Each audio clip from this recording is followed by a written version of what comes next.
Well, bitches, it's that time of the month again. Bunch of stuff I got off Amazon.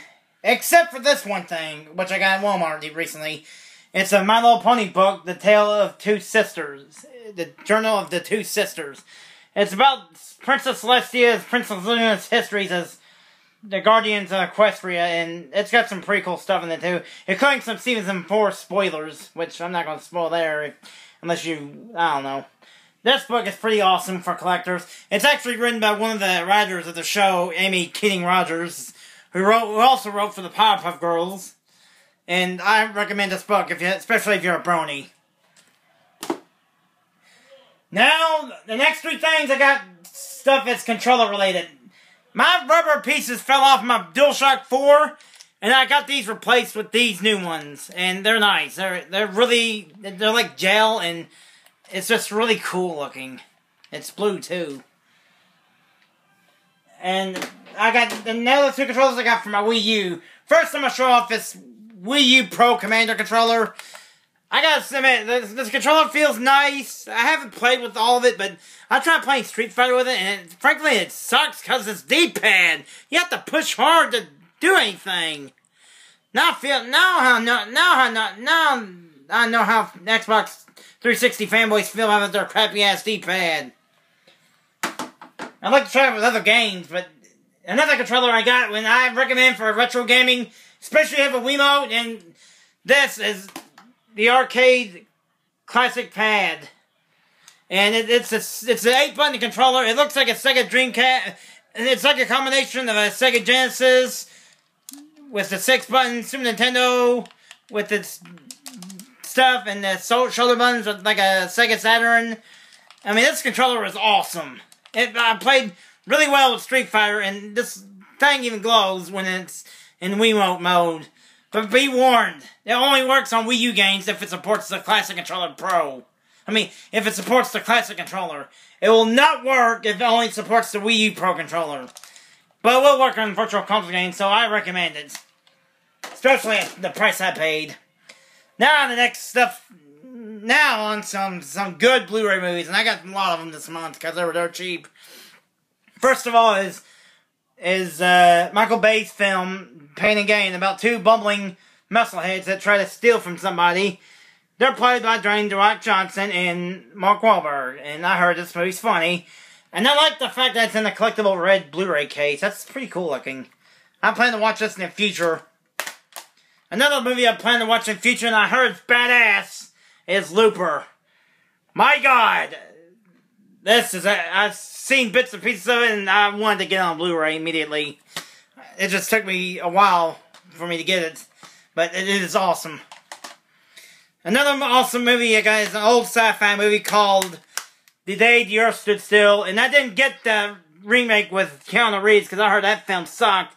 That came with that Blu-ray, but this Blu-ray in particular has got extra features. A shit ton of them, in fact. That's why I got this one, and it's pretty cool.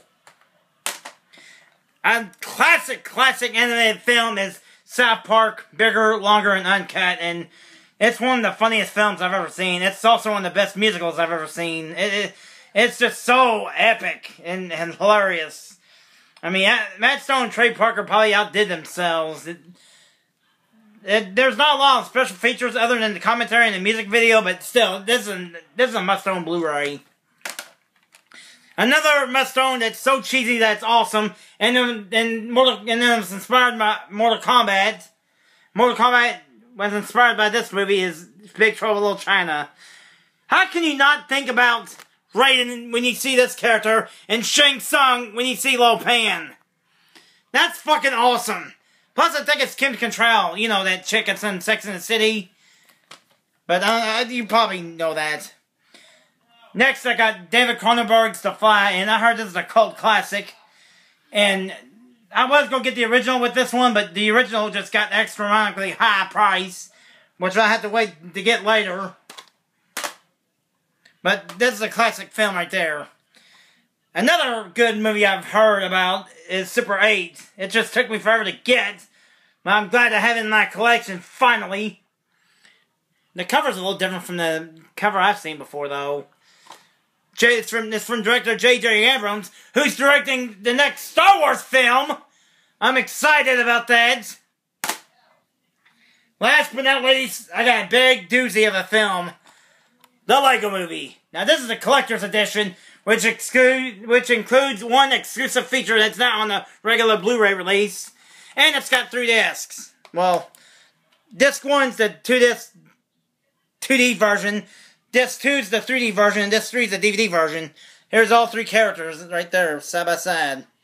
That's Emmett, Batman, and Wildstyle. And there's the Union Kitty on the back. That adorable little character. And another stuff that came with the collector's edition was a 3D photo of Emmett, which looks pretty sweet. It's even 3D. It's just awesome. And I got a collectible mini figure of Morgan Freeman's character before he got horribly blinded by that villain businessman. And that's just so cool. Look at that. He looks like Gandalf. And I gotta say, the Lego Movie is one of the best animated films I've seen in a long time. It's funny as hell. It is just amazing. Phil Lord and Christopher Miller, you guys kick ass! And if you ever get an opportunity to do a My Little Pony dude, please do it! I would go see that in a heartbeat. That's how I felt. That's all the stuff I got this month.